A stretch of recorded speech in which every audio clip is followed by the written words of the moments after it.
let's talk about the best films of 2022. Hey everyone, welcome to Mr. Teach Film Preach, and if you're a film lover like I am, and you learn from films as much as I do, then you are in the right place. And if you're in the right place, click like down below and subscribe to my channel for more content. Also, while you're down there, comment below, what did you think of this year in 2022? I would love to hear your top 10. Let me know in the comments down below. And while you're down there, hit that like button and subscribe to my channel for more content. Don't forget to hit that bell button to notify you when I release more videos. Today we are going to discuss the top 10 films of 2022. This isn't necessarily my favorite films of the year. I wanted to do a couple of honorable mentions. These are movies that didn't quite make the list, but I think are amazing or great films. Elvis, The Menu, The Northman, The Bad Guys, one of my favorite animated films of the year. Prey, The Unbearable Weight of Massive Talent. Barbarian, which is by far my favorite horror film of the year. Bodies, Bodies, Bodies. Puss in Boots, The Last Wish. Let's jump into the top 10 films of 2022. Number 10 on my list goes to Guillermo del Toro's Pinocchio. When I first heard this movie was coming out, I had zero interest to see it. The amount of detail that went into this film is astonishing. Phenomenal performances. The way it looked,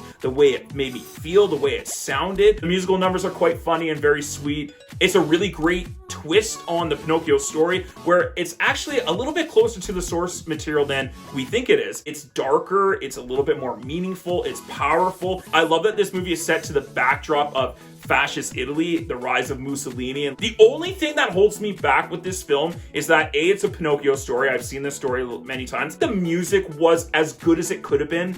There were a lot of songs in this that just kind of wah, wah, wah. Overall, though, this is a fantastic film. Let's go to the number 9 spot on this list. It is going to The Woman King. Of course, I'm a big Viola Davis fan. I love her. I love her in this film. Thank you. And the rest of this cast is phenomenal. It's not just an awesome epic drama. It's not just an awesome action movie, but it's got these great emotional resonance at the heart of this story, telling the story between this mother and daughter. A beautiful tale of doing the right thing. The writing was really great. I thought the set design and the production and the costumes were awesome. It's a really crowd-pleasing film. It kind of reminds me a lot of like Gladiator. Are you not entertained? The directing, I thought it was a little bit basic. It didn't really do anything too creative with the action or the filming, like the cinematography. But besides those couple of things, this movie is phenomenal. Audiences loved it, critics loved it, and for me, I really thought this movie just hit the nail on the head.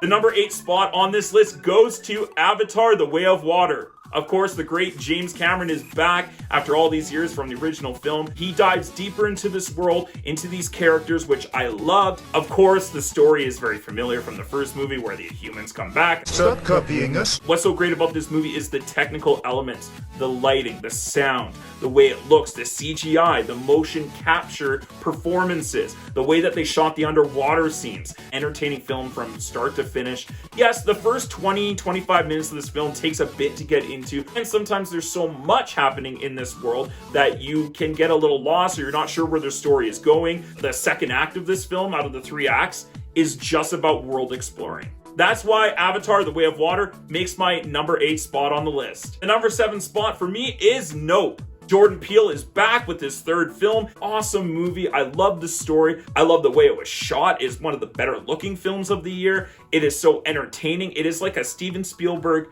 alien film while also having the Jordan Peele comedy and the Jordan Peele flair and his perspective on things. There's a lot of things that film lovers will enjoy about this movie because of what he has sprinkled throughout his script. The performances are amazing. It was so great to see something very different that I've seen on screen for about aliens. There are some heavy themes that he's trying to introduce in this movie, but it's not the right movie to introduce those themes in. Some things should work, but do they? It kind of drags the film down a little bit. It becomes a little bit muddled there. So thus, this movie isn't in a better spot on this list. My number 6 spot on the top 10 films of 2022 goes to The Banshees of Inisherin. One of the better Martin McDonagh films, the way it's made, the beautiful cinematography in this film, some of the best on screen in this year. The dialogue is fantastic. One of the best things about this movie is the script. Colin Farrell is stunning. Brendan Gleeson is amazing. Carrie Condon is unreal. And also Barry Coogan. I just thought the four of them really took this film and ran with it. It is just about these two people, these two lifelong friends, disintegration of their friendship. But I love the dynamics that Martin McDonagh poses in this movie between all the different characters. Yes, this movie is a bit sad at times, and I don't think it's necessarily a rewatchable film, so it's not like personally one of my favorites of the year, but the way it's made, the craftsmanship, the artistry is awesome. The way it's directed, I thought all of it was just a bang on excellent film. I think this is one of those movies that you either love it or you hate it. I love it! Number 5 goes to Glass Onion, A Knives Out Mystery. Rian Johnson, who's one of my personal favorite directors, he is so amazing here. One of his best movies, up the ante in so many different ways, from the original, the comedy. I love the way they characterize Benoit Blanc in this film. Daniel Craig's performance is awesome, as is the rest of the cast in this film. Probably one of my favorite whodunit films ever. Rian Johnson's just an incredible director and writer. He knows where to put the camera, when to focus on things, how to move it, how to tell a story visually. He is so great at dialogue, at comedy, at timing, at drama. He just has a knack for it all, and I think that's why this is such a powerful film, and why this sequel holds up to the first. It might even be better than the first. Deal with it. The soundtrack was great. It's critically acclaimed. I think audiences are loving the hell out of this film. So that's why Glass Onion, A Knives Out Mystery is my number 5 spot. Number 4 goes to The Fabelmans. Written and directed by Steven Spielberg. This movie is semi-based on his life, growing up, falling in love with movies, his most personal film, and thus it makes it very powerful and emotional. I love the performances in this film, from the young Gabriel LaBelle, Michelle Williams, Paul Dano, Seth Rogen. This is just a movie that's really made for people like me. Anyone who aspires to be a filmmaker, anyone who just loves films and goes to them and is obsessed with them and filters their life through movies. It's hard not to fall in love with this film. I felt like this is a movie that was written for me, just not by me. Of course, Steven Spielberg is my favorite director of all time. The craftsmanship, the way he has comedy and drama mixed together. It's a little bit sentimental at times, of course, but that's what Steven Spielberg is. The music by John Williams is astonishing. The cinematography is great. The production design, just an overall excellent coming-of-age story. So thus, it makes it to that number 4 spot. The third spot on the list goes to Top Gun Maverick. I'm not going to talk too much about this film because I have in depth, but I'm going to say what an achievement this movie is, and a great revival of the movie theater experience in 2022. Tom Cruise just holding on to that victory. One of the best films of the year, both critically and from audiences. The visual effects are stunning. The cinematography is the best of the year. Fun and adventurous and sweet and moving, but while also just being a great Hollywood blockbuster. That's why it's at my number 3 spot. Number 2 is going to The Batman. I love how this movie is shot. Robert Pattinson's performance as Bruce Wayne / the Batman is incredible. Selena Kyle / Catwoman, played by Zoe Kravitz, was spectacular, and their chemistry on screen was amazing. Paul Dano as the Riddler, an unrecognizable Colin Farrell as the role of the Penguin. It's a true detective story. Definitely Matt Reeves took a lot of inspiration from serial killer films from like the 90s, like Seven. Have you ever seen anything like this?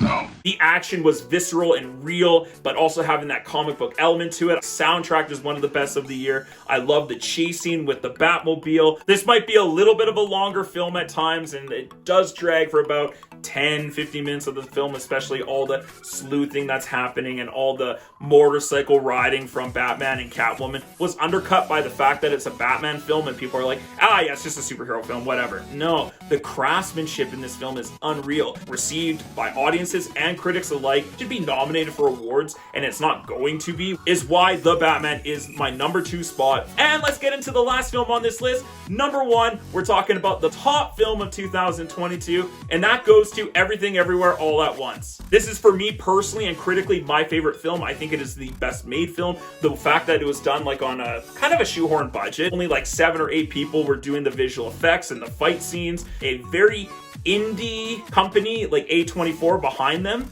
but they told this story so big and epic and grand in this multiverse world and made it at the same time make sense, and you can understand the story and you can go along with the characters. For the directors, the Daniels, this is a major accomplishment. One of the better films that have been made in the last 10 years. Like, to me, it's right up there with like Mad Max Fury Road. What a lovely day! I think the creativity alone pushes this film really high on this list. This is the multiverse film of 2022. Michelle Yeoh is amazing. The fight scenes are amazing and so creative and hilarious. The visual effects are awesome. The way that they tell the story over all these different timelines and these different universes. The only downfall to this film is that it might just be a slightly bit too long, and it's very frenetic and frantic at times because of all the different universes it's trying to show. So I can see how some people might be a little bit turned off visually from this movie. Wonderful piece of cinema. It is emotional. So for me, there's no other film this year that checked off every single box on my list. And when a movie this good just checks off all those boxes,